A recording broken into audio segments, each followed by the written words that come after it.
Everyone talking about Karasu by Apoteker Tepe. The notes in this fragrance are Costus root, Siam wood, Hinoki, Smoldering paper, and Cardamom. This has a unique and I would say rather challenging opening. It's woodsy, earthy, and papery. The Smoldering paper note is there, I would say.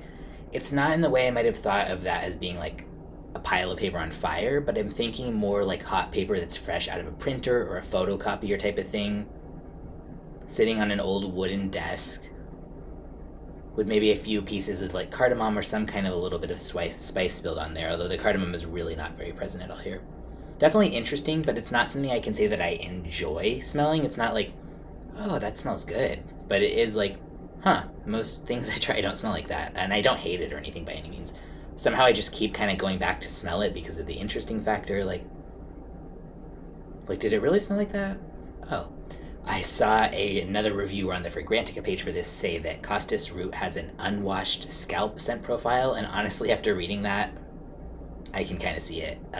And that's very dominant in this for the first few hours of it. And maybe I don't want to keep going back to smell it now.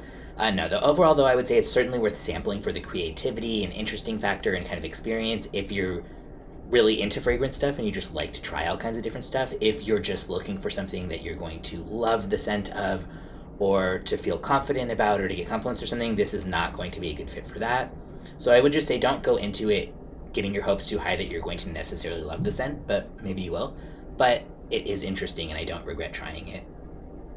Great longevity. Projection isn't that great, but I think this is a scent that you'd wear for yourself anyway, not wanting anyone else to necessarily smell it, so I think that's fine. Very unisex, $310 for a full-size bottle.